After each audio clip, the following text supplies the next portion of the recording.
Hey, welcome to the Ethics Experts. If it's your first time joining us, welcome. And if you're a returning subscriber, hey, bestie, hope you're having an amazing day. You have a beautiful smile. See what happens when you subscribe. You get a bonus greeting on every single episode. On this episode, we talked to the one and only Jacqui Pruet. She has a really cool background being a regulator in Texas, and she has a lot of cool frameworks on how to really think about how we can drive our programs forward. For our next 10 years to look different than our last 10 years, it's going to take us showing up in a different way. We have to bring a fresh eyes. We have to bring beginners' eyes to what we're doing and really see the extent to which our system is generating the outcomes that we want. And if it's not, we got to re-look at that system and see what kind of changes we can make. So this is a phenomenal episode. I hope you enjoyed it as much as I did. Welcome to the Ethics Experts, where we're elevating ethics and compliance and HR to the strategic level it's supposed to be. Jacqui. Howdy. What's happening? So glad to be with you today. Let's see. Welcome to the Ethics Experts. How's it going today? Oh, I'm thrilled to be here. Well, let's dive right in. I always like to start with like your background. What were you like as a kid? What was it like growing up? And how did that propel you into this industry that we all kind of find ourselves in? Oh man, I was a neurodivergent kid. I'm a neurodivergent adult, so I was a neurodivergent kid. I came from, frankly, a broken home. I moved. I lived in 18 different places by the time I was 18 because my parents were divorced, and because of that, I learned how to adapt and deal with different environments very quickly. And because of the way my brain works, I learned how to see different systems and how to adjust myself within those different environments really quickly. And I think that really helps lend itself to large organizations, seeing how patterns work, seeing how to help organizations adapt very quickly to changing environments and really meet shifting dynamics, shifting needs, and different cultures. I knew there was something I like about you. You know, I went to 10 different schools before I went to high school. Okay. It was never easy being the new kid. I kind of always hated being the new kid and always standing in front of the class and saying, "Hi, I'm Nick. Great to meet you all."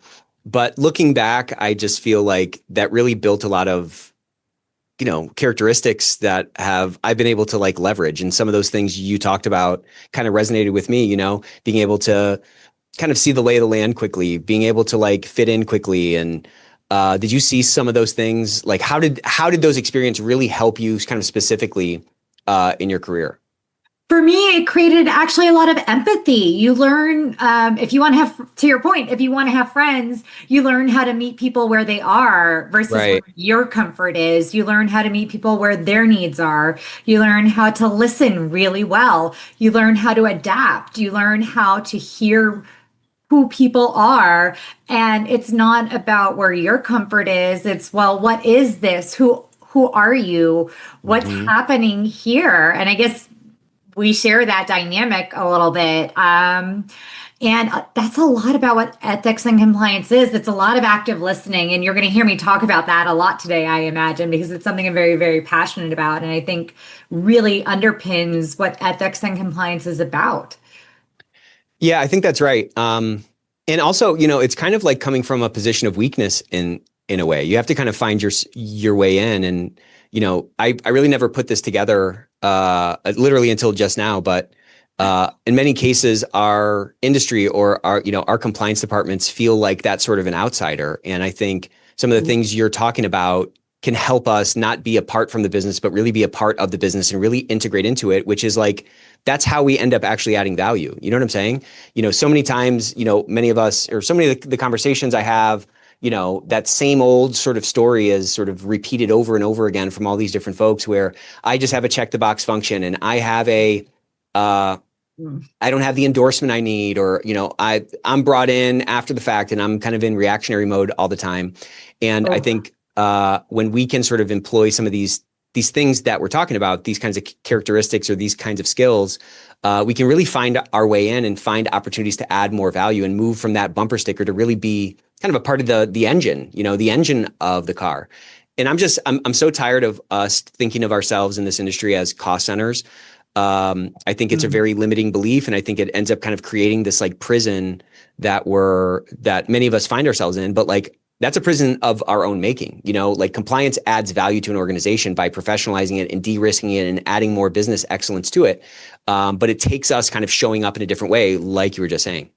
1,000,000%. And I think you're hitting on a core of where my background and your background, I guess, this is where we're parallel. And in my belief system, I talk about this regularly. We are the relationship department. And kind of where my background is I move from place to place, and it's about learning how to develop relationships very quickly. And really where my neurodivergence, my background, and having to move a lot, I really do see that that's what ethics and compliance is. We are not the police. We are the relationship department. And I've gone to all these different conferences now. I've done a lot of networking. I've built my own networking group. I've done a lot of my own networking through LinkedIn globally.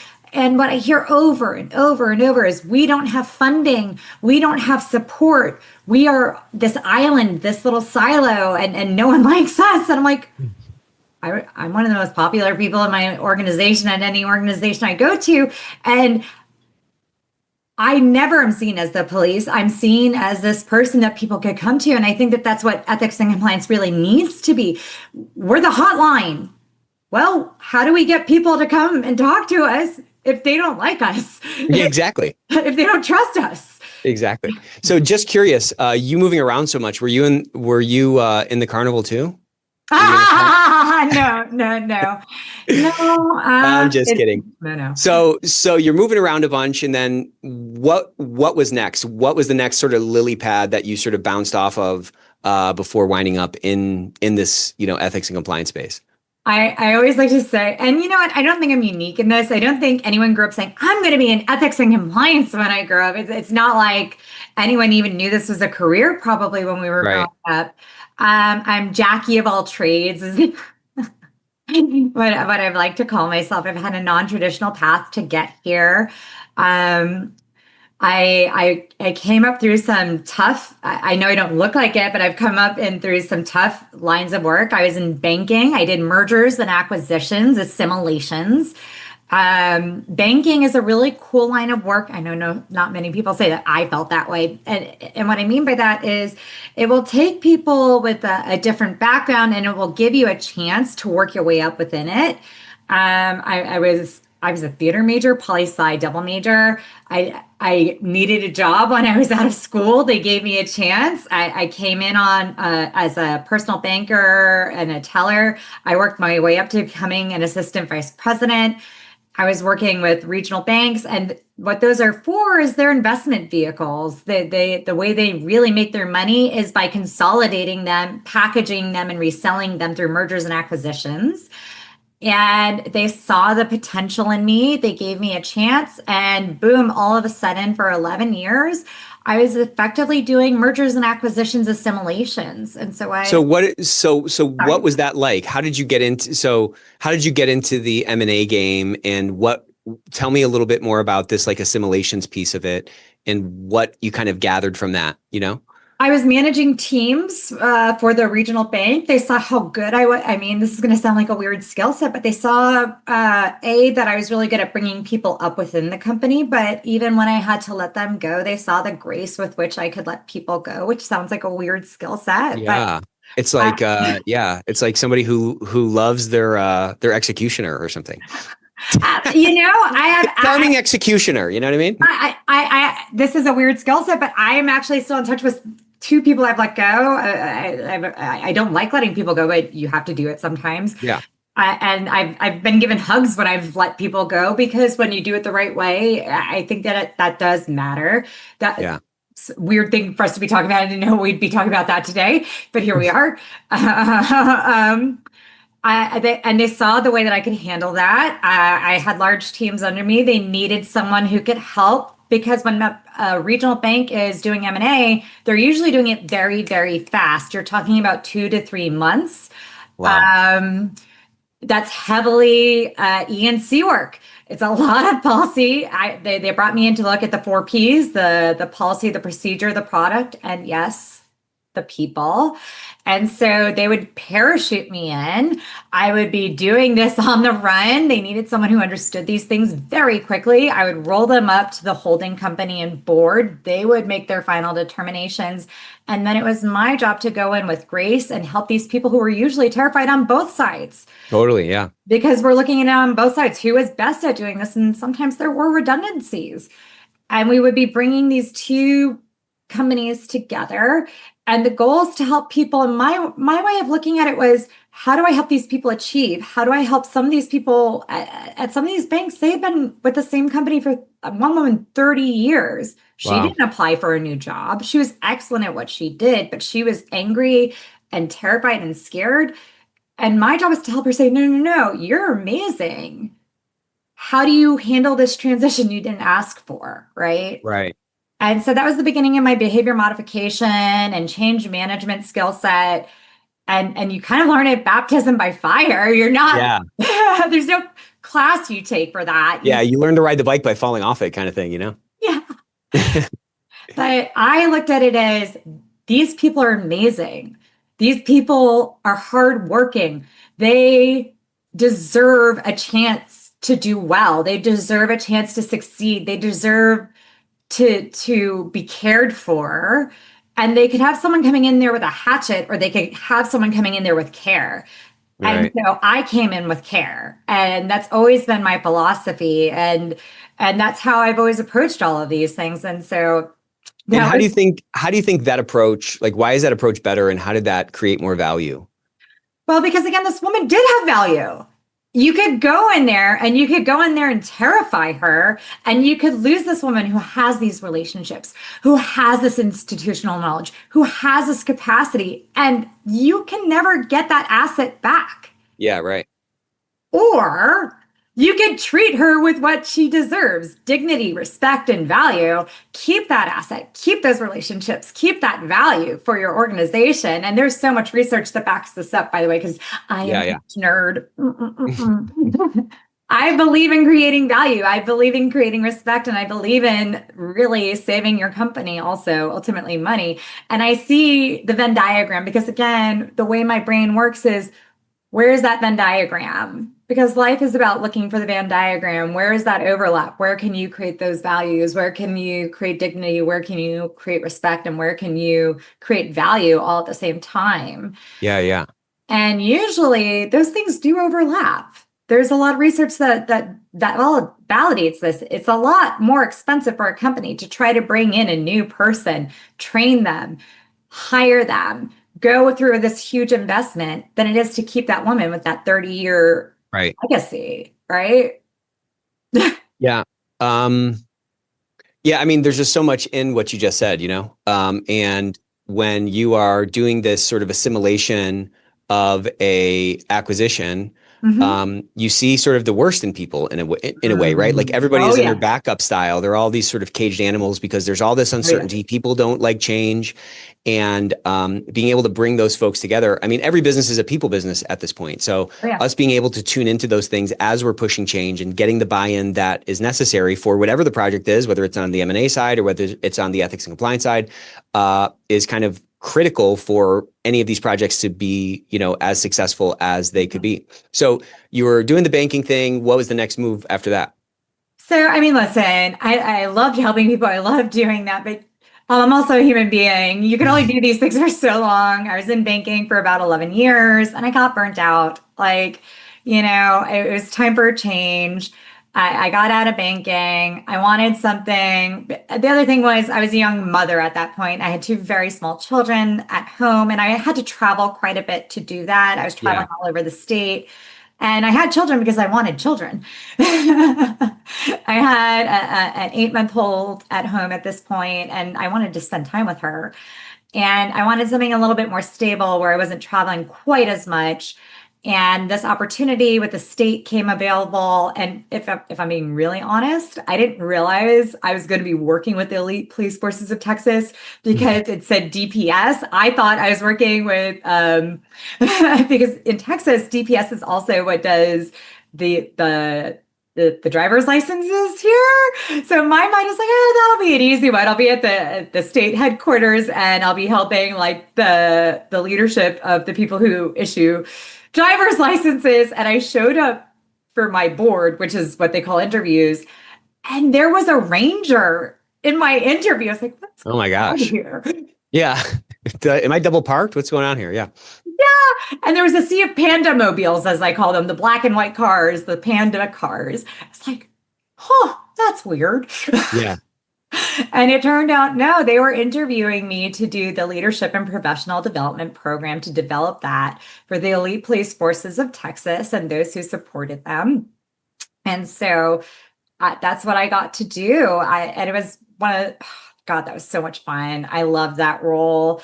I was developing the programs for how to promote and how to be a leader within the elite police forces of Texas, as well as the state crime lab. And that was just so phenomenal. Like my very first leadership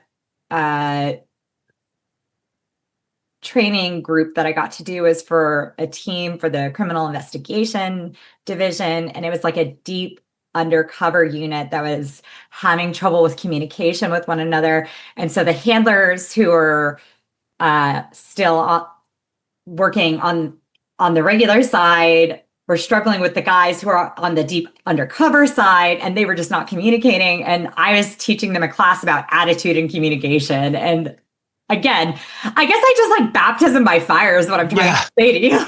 Yeah. But it was fantastic. Yeah, that was my role. I did that for several years. And then from there, I got stolen to become the chief regulator for the state of Texas, overseeing the entire body of law enforcement, writing laws for the state of Texas on the topic of law enforcement licensure at TCOL, Texas Commission on Law Enforcement. So when you think about your perspective on what role an ethics and compliance department can have in an organization, that perspective is influenced, of course, by the things that you read, the things you come in contact with, and the experiences that you've had.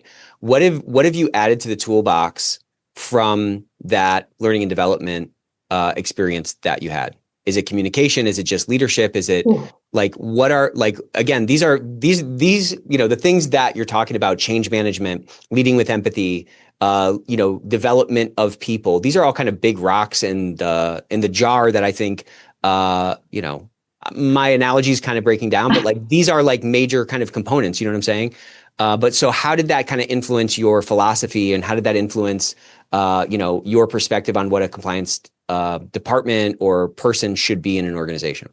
I mean, so much. When you're working with, so to be clear, the people who had to take my courses were the people that were at the top of their game within the elite police forces of Texas. These are the people who are protecting the governor, who are running the actual state level of police enforcement for the state of Texas.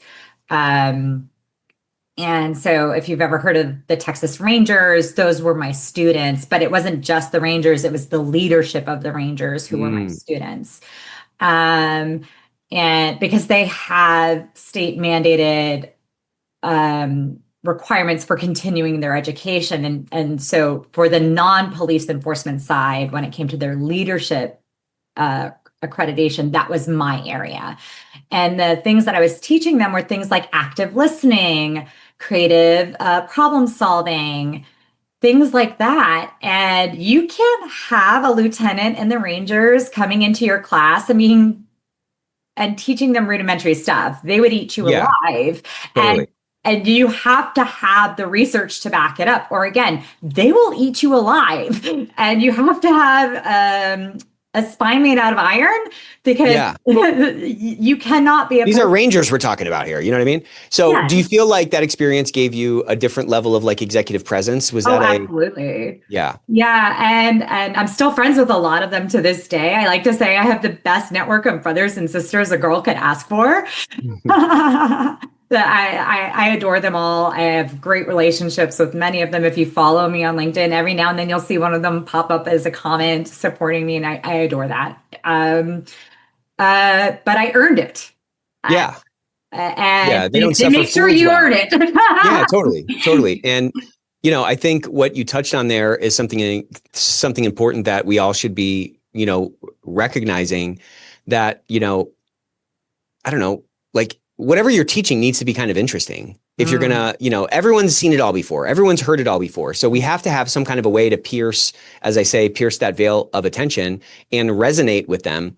Whether, regardless of whatever initiative that we're doing, there's a novelty or there's, an interest level that we have to convey. Well, it was more than novelty. I pushed them. And I think that's what they appreciate the most. Like, for instance, they would assume before they came into my class, they knew what they were going to get from me. And the reality is they didn't. And that was, I built almost a cult following for my courses. It went from something they had to take to something that they looked forward to taking. And from there, it went forward to, oh my God, you have to take her courses. And even though they were required to have some of these courses, it went to something that they were telling fellow leadership, you need to get into her class.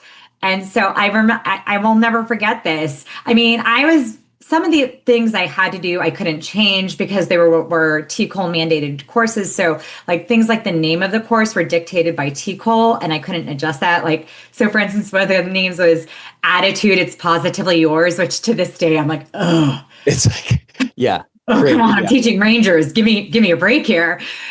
But I did have say over the research that backed up what was in there.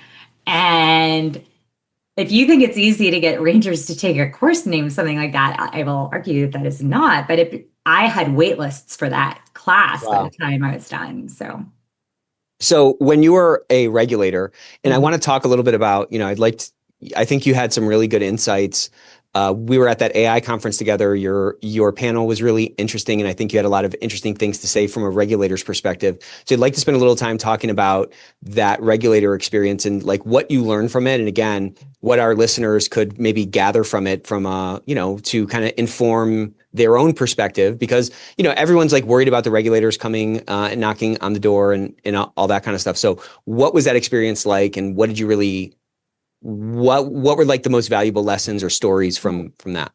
Well, what I would say is regulators only come knocking if you're not being preventative yourself. And that's what I love about shifting from being a regulator to being on our side now is if you're really smart, the regulators only show up if we're being dumb. Right. And I mean that, like, which is very freeing, by the way. It's like we should not be in a position of fear. I don't think. I don't think fear is a good sort of sustainable fuel for the effectiveness that is necessary for a compliance program. I would agree with that. I mean, that was something that I was talking about in my panel was, especially with the current SEC, the way that they're positioned, because that was what it was about, was the SEC's AI regulation. They've actually become very, very friendly if you're paying attention. They've created these amazing roundtables. They're being very open. And if we are very smart, we should be showing up to these roundtables. They're saying, we're listening. So this means we can show up and talk. We could help them. They're giving us a really great chance to show up and help dictate where this could go. And this is our chance to really help design where we want these things to go. And if we're really proactive, we are in a unique position at this moment to help drive where we would like to see AI policy be, and ideally not have a lot of AI policy if we are smart and proactive on our side, showing what we're doing on our side as ENC professionals, if we could say that, well, this is the policy we've built. These are the guardrails we're putting in place. This is what we are proactively doing as ENC professionals, then they don't regulate us because they're like, okay, like, and I actually wrote an article about this where we're talking about what they're asking for us as ENC professionals, as regulators currently from the DOJ. Show us. They're actually being really kind of cool, in my opinion. And I feel like... Well, it's kind of the opposite of what everybody acts like they are. Yes! You know? I feel, if I'm being really blunt, I feel like we're kind of being silly about this in a lot of ways. I agree. I think if we show them what we're doing and if we're smart about it, they will leave us alone. And instead, I feel like industry has been kind of, if I'm being blunt, dumb. We're like, well, let's see what we could get away with. And the dumber we are, the more that they will regulate. And this was said on a different panel. I forget who it was, but there was a great panel full of regulators at the Opal AI conference that we were both at. And they were like, well, regulation happens when industry does something dumb. Exactly. It's like, it's reactionary. Yes. 1,000,000%. That has always been my position as a former regulator. Regulators regulate when industry does something dumb. And right now we're hearing a lot from industry. Well, they're not regulating us, so we could do whatever we want. I'm like, oh my God, no, please, no. And this goes back to ENC should be the relationship department. We shouldn't be the department of no. We shouldn't be the department of, hey, don't do that. We should be like, okay, guys, we are the responsible adults. We make good decisions. What I actually tell my children every day when I send them out into the world, because now they're a little bit older, they're not 8 months old anymore, is make good choices, live with your consequences gracefully, have a great day. And that's kind of what I feel like our job is as ENC. It's not saying, no, don't do that. It's like, hey, guys, we're grown-ups. Let's make some good choices. So on that front, like how important is just a simple good faith effort then? Oh, it goes so that's just that. It's like, that's really all we're solving for. Because I'm asking that, maybe I asked that in a stupid way, but in Hui Chen has this really cool, I'm going to botch this, of course, but she has this quote that I saw recently that it was something like, everybody's in a freaking panic when, a regulator sneezes. And it's like, can you just like take it down a notch and just, we all have brains, we all have common sense. I kind of believe that our best defense against, regulators, the spooky, scary, regulators is just like a good faith effort to extinguish risk. That's kind of it. Like we were, you had me on a wonderful panel with Matt Kelly and we were talking about third party risk. And there was this question, it was like, well, should we have blanket, I forget what it was, but someone asked in the chat, they asked us about, well, shouldn't we just have like blanket, God, what was it? Should like rules or something? Yes. And I was like, never, you should never have blanket, It was some kind of contract. They were asking, shouldn't we have blanket third-party risk contracts that always ask for everything? Yeah, that's right. Yeah. And my response is absolutely not. That is terrible. And you're going to have bad relationships with everyone. And that kills your ENC department's forward movement. You should have reasonable relationships. Right. Well, I mean, think about like a woodworker. Like do you know anybody who's like a woodworker? Like if you go into their wood shop, they got 1,000 freaking tools and they have a different, I'm not a woodworker obviously, but like they have different chisel sizes and different sharpness and different hand tools to plane a board, or, they have different grits of sandpaper or whatever. You can't just have one thing if you're going to be an expert in something, or you're going to be an artisan, let's say. So we need to, again, bring that sort of common sense to it. And I just think it's such a cop-out there, fine, here, I'm saying it. I think it's such a cop-out to bring these, I think it's like a really low-level way to kind of do business, to just, a no is easy. Saying no to everything, that's very easy. And that creates this sort of illusion of security. It creates this illusion of like, well, I've de-risked everything because I just kind of say no to everything. I have one sort of like ironclad, in this example, one ironclad, third-party, contract or set of requirements. it's a total cop out. Like, we need to show up, if in fact the next 10 years in E&C can look different than the last 10 years, which I really believe it can, it's going to take us showing up in a different way. And we need to show up as business people. We need to show up as problem solvers, and we need to bring that sort of common sense lens to whatever the particular circumstance or whatever the specific puzzle that we're trying to solve is. Well, I think back to the conference you and I were just recently at together, AI is about to change everything.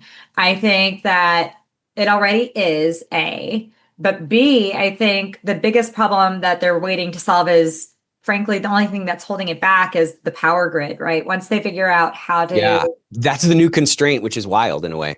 I know. I mean, I've been talking to all these different AI experts. The real thing that's holding AI back is the power grid. Once they solve that problem, which, not to get too high level here because it's not what we're here to talk about, it's an MP3 problem. Once they figure out how to solve the power issue, it'll be, the genie's going to be out of the bottle, but it's going to change the conversation you and I are having, and it's going to change how E&C is done. A lot of these processes that are heavy manual processes are going to be automated.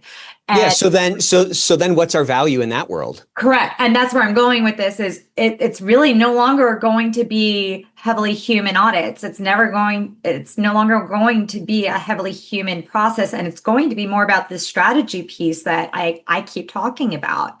It's now going to be more about how are you moving your human component? Because in my article that I wrote, which actually I wrote that article prior to the DOJ update. That's what I'm saying.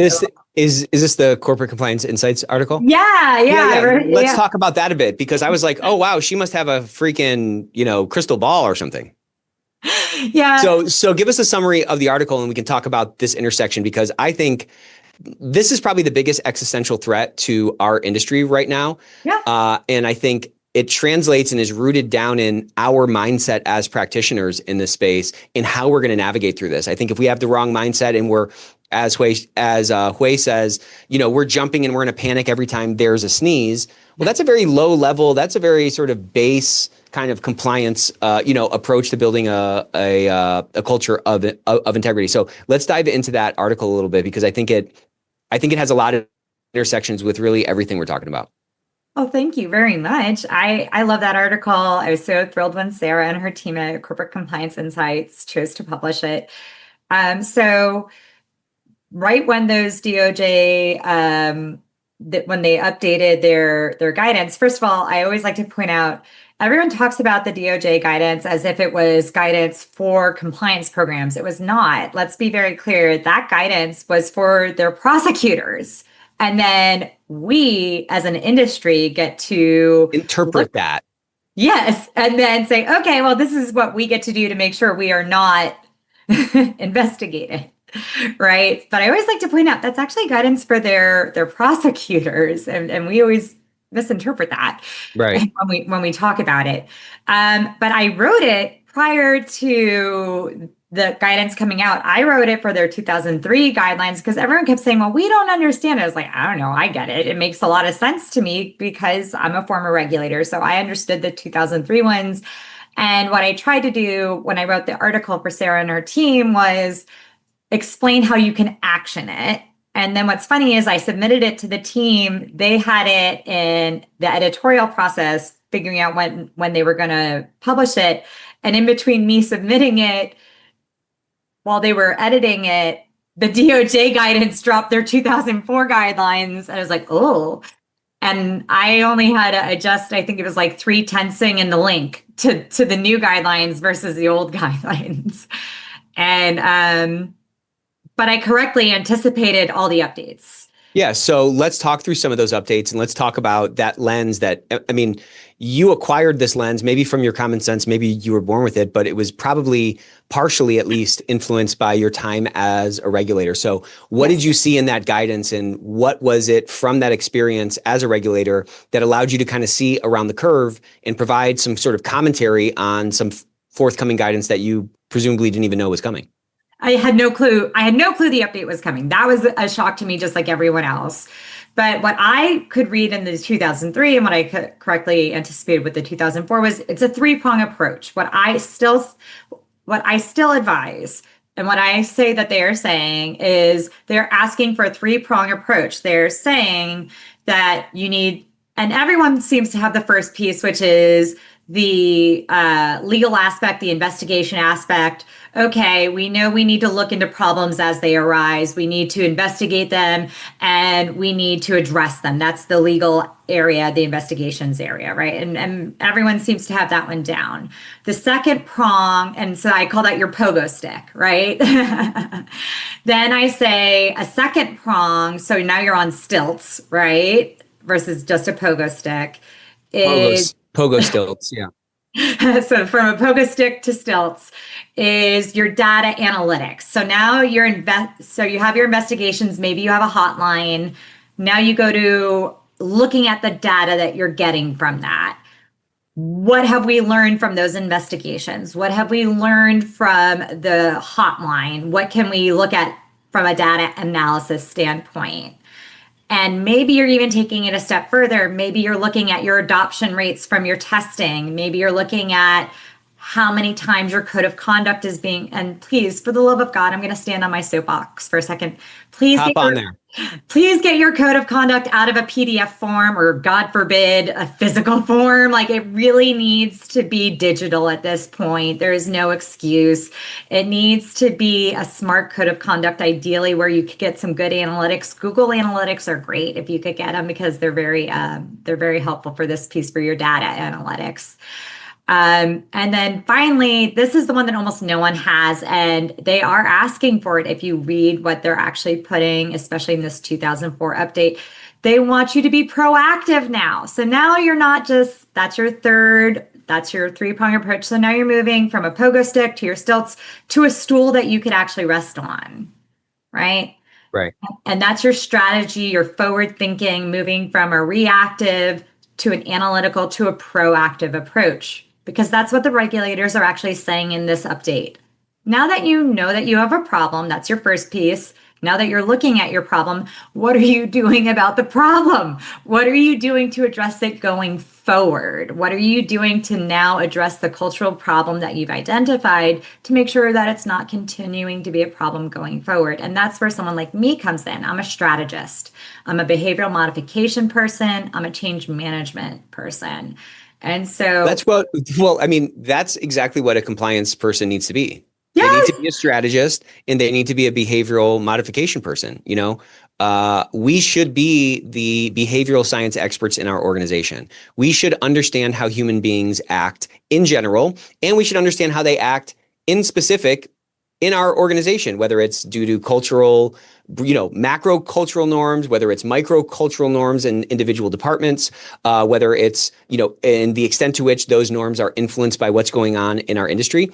That's our job to navigate, through that stuff. And like when we can move off the deck of the ship, tying up, wrapping up, ropes, and we can move up to that crow's nest, we can see a lot further and really help the ship kind of go in the right direction and avoid the storm and so forth. I just don't, I'm a little arrogant, I guess, but like, I don't understand what's so tough about this. Like, this to me seems like such common sense. Like when you're going through these three prongs, each time I'm asking in my own mind, okay, to what end? To what end? To what end? What's the point of this? Well, the point of it is that we want an agile kind of a program that's actually effective. And if your program is not agile and we're not, we're wrapping ropes up and we're not looking up at like how the weather patterns are changing, well, that's the opposite of what they're looking for. Why do you think people struggle so much with this? Is it just, they need it just, and the irony of all of this is almost that like what we want our stakeholders in the organization, like the way we want our stakeholders in the organization to act is almost at odds with how we end up actually acting with respect to the regulators. Do you understand what I'm saying? Yeah. Oh, absolutely. And I think the answer is, I don't think it's that people don't want this. I think that a lot of people who are listening to this are like, of course I want this, but I'm underfunded. I'm overwhelmed. I could barely keep up with that first prong. How dare you ask for these other things? Of course I want these other things. And the answer is pause. Let's think about how most ethics and compliance departments are funded. Let's think about how they're structured. And this becomes a case of a lot of people running in circles because of how they're structured, right? So in America, what I've learned, most ethics and compliance departments are structured heavily lawyers. And they Okay. keep talking about how we're going to upskill lawyers to do these other two things. And at some point, we're magically going to make these other two things happen. Lawyers are very expensive. Or what they're going to do is they're going to take their investigators and they're going to upskill their auditors and their investigators, and they're going to reward people that they really like, that they've worked with for a long time, and they're going to promote from within. And they're going to reward these people because they like them and they're nice and they're good and they love them. And they're going to promote from within their organization to give them these roles. And frankly, I've seen this over and over and over and over again. And I've heard this at conferences and I've heard this in networking. And these are good people. These are wonderful people. And there are a lot of vendors that are catering to this. And this is so unhealthy. How are vendors catering to it? Well, like we have a lot of we just have a lot of support for this mindset, and a lot of people are very frustrated, and a lot of it's designed to help people who are trying to upskill into, frankly, roles that they were never meant to do. Law school is not designed for behavioral management. It's not designed for change management. It's not designed for data analytics. People who are very, very good auditors, who are very, very good investigators, tend not to be change management or data analytics people. These are very specialized roles that exist in the world. And that doesn't mean that there aren't people like you who are former auditors or people like me who are former bankers that don't have these skill sets, but we're unicorns. Like, you're going to find us, we're out there, but we're rare. And if that's someone in your organization happens to have these skill sets in addition to having been that, you're lucky. Grab them and promote them, absolutely. But that's not what I'm seeing when I'm networking. What I'm seeing instead is they're taking someone who is a lawyer, who is a former auditor, who's a former investigator, that another lawyer, that another former auditor, that another former investigator really likes and they're comfortable with. And they're like, oh, we'll just upskill them, and ignoring the need of these two other prongs. And instead of hiring, you need a specialized person. And my professional assessment is you're much better off hiring from outside of your organization or hiring someone else within the organization who has the skill set and teaching them about ethics and compliance, and having that auditor, having that investigator, having that lawyer being their subject matter expert or SME, and teaching them E&C versus trying to upskill that person into a highly specialized role that's actually really critical for your organization. Yeah, that like lawyer centric or that lawyer oversampling, I think is many times driven from like some old ways of thinking, or maybe what the industry used to be when it was so sort of small in scope. But now as we're moving away from compliance toward a culture of integrity, which is really kind of, you know, a higher sort of like ethics quotient within the organization, people knowing what's in bounds and out of bounds. It's not just interpreting some regulation and seeing how it, you know, how we might get in trouble. It's really about understanding the business and understanding the people in the business and how we might be able to better influence the behavior, how we might be able to increase the sort of propensity for compliant behavior. That's really what the game is. And again, if every business is a people business, well, then it's like, okay, I have to understand the business and I have to understand the people in the business. Of course, I have to know the regulations, but that's like table stakes. That's not like the game. To your point, that's perhaps that first prong, perhaps. Yes. And I mean, if you get outside of the United States, very quickly you find that there are very few lawyers in ethics and compliance. This is really just, you see it in the United States, maybe a little in the UK, where it's very lawyer centric. It's very uncommon once you leave the United States to see lawyers very heavily embedded within the ethics and compliance. And what you find already happening within the United States, within business schools, they're already teaching ethics and compliance as its own standalone area. One of my members of ACE, the Austin Compliance and Ethics business networking group that I run here, I started and I run here. One of our members, Joseph Burke, he was the first chief compliance officer at Dell. He's now retired, but he also went on to be a professor at Fordham. He has a book coming out shortly, also being published by Corporate Compliance Insights, where he He's a former lawyer. He is making a very strong argument in this book. It needs to be its own standalone area. A former lawyer himself is saying very clearly, it's being taught in universities already. It should be a check and balance, just like finances, just like HR is. HR is heavily dictated by law, just like exactly. Great point. That's a great analogy, or a great corollary to what we're talking about. But I think we have to get unstuck. And again, I think we have to look, the next 10 years is going to look just like the last 10 years if we just keep doing the same thing. And we keep thinking about this role and this function the same way. I find ethics and compliance to be I talk about this all the time, but like it drives so much enterprise value when it's unleashed and you have practitioners who know what they're doing and they are willing to exhibit the agency necessary to drive actual change. But if you're just keeping the lights on and you're just keeping the train on the tracks, you know what I'm saying? Like,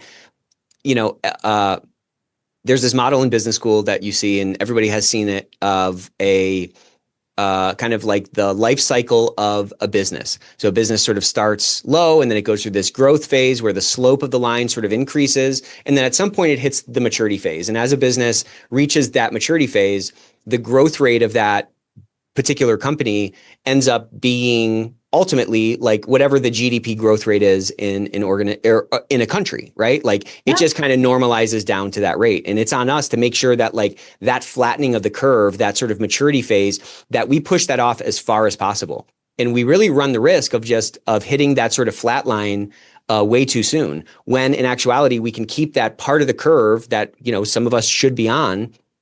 I mean, look, there was a point where like ethics and compliance didn't exist, or it just kind of existed in sort of concept. Now it's a department. Now there are, industry, conferences and, practitioners and consultants and all this stuff. So like, it's a thing now. It's on us though, to make sure that like that steep part of the growth curve persists as long as possible. What do you think is preventing us? And what kind of confidence, or like, what would you say to like instill more confidence in somebody who's listening to this and they're like, man, I love it, but man, I just can't get unstuck. My wheels are spinning in my company. I'm hitting my head against the wall. And I got something else to say before you answer that. This is a sort of a little bit of a side pot tangent that I meant to say a minute ago, but this complaint of I don't have resources, I'm out of time, all that kind of stuff. That's like, these are reasons why I can't do what I need to do, which ultimately feeds into like keeping that growth curve going up. I kind of don't buy it, because name one department in any organization that just is swimming in cash, like Scrooge McDuck.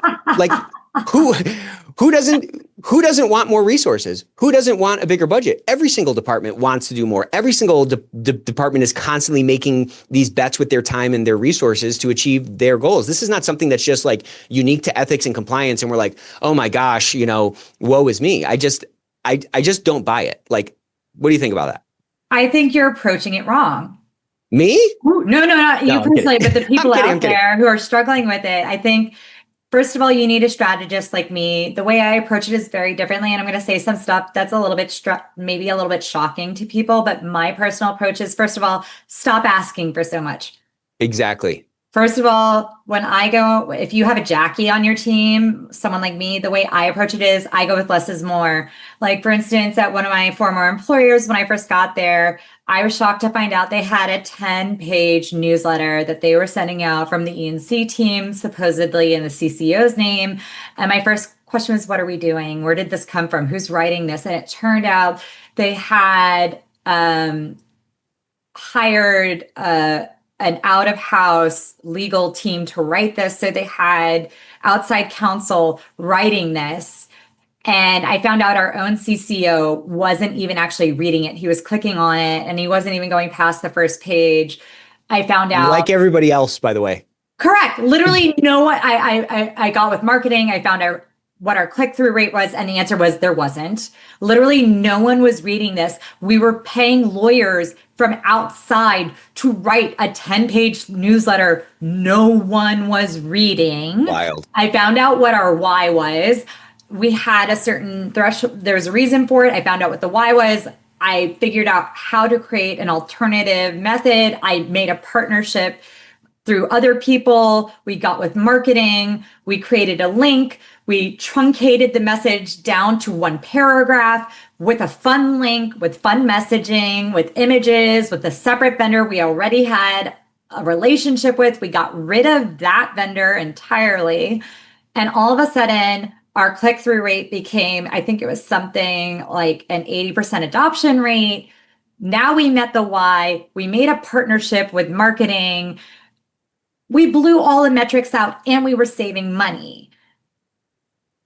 Instead, we also shifted to a LinkedIn messaging system, and all of a sudden we had interactions with our other executives. We started being able to get partnerships with those executives for our other messaging. We started stripping messaging from other places. We started getting our actual CEO,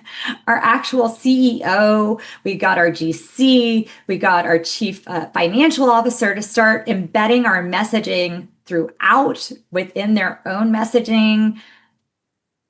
See, I mean, that just takes kind of taking off your glasses, wiping off the lenses, and looking at whatever we're talking about with fresh eyes and bringing that sort of, that fresh perspective to like ask, well, why are we actually doing this? And is this achieving the ends? I mean, there's so many vestigial things like this. There's so many vestigial organs in compliance departments that our time sucks, that our money sucks, that aren't actually moving the needle. The needle being changing the behavior of the stakeholders in the organization. You can't do compliance by yourself. You just can't. You need the participation of all these human sensors in the organization to get the risk intelligence necessary to get that feedback loop, that flywheel going of continuous improvement to say, okay, well, where do we need to shift our focus? Where do I need to shift my limited resources? Which, like I said, by the way, every freaking department, everybody in the world has limited resources. Everybody only has 24 hours in the day. This is not something unique to us. How can I make better bets with those resources, time, money, people, whatever, to make a bigger impact? And again, it's going to go one of two ways, man. It's going to go either we're going to really elevate, we're going to turn into the circulatory system of the organization. We're going to drive more quality through our businesses by showing up as business people who are solving new problems, or we're just going to stay seated at the kiddie table and we're going to be, everybody's going to be talking about how tough their job is. Guess what? Life is hard for everybody. Nobody's on their deathbed saying, oh, that was easy. It's hard for everybody. So we need to just solve this next puzzle. That's it. But it's about, I keep saying this, it's about relationships. And so if you notice, I didn't say I actually asked for less emails. I asked for less vendors. And I got so much more. Wouldn't you rather have your CEO talking about E&C stuff versus a 10-page newsletter from a vendor you don't need? I mean, this whole, this sounds trite, but ethics should be easy. It's not getting people to work out is hard. Okay. Because no one likes to work out, but everybody wants to work in an ethical workplace. Everybody wants to trust their organization. So we just have to kind of get that unlocked a little bit. And there's just so many ways to do it. But I think it does start, as you said, kind of with this mindset and this willingness to rethink what we're doing and really zoom out of it and say, is this, think about it this way. Every system is specifically and perfectly designed for the outcomes it's generating. So if you look at the outcomes of your program and they're not what you want them to be, then you got to look back at the system and see, how is this system designed? Because the outcome is a function of the system, Well, and here's the other piece of it. I genuinely believe ethics is a profit leverage piece. I agree.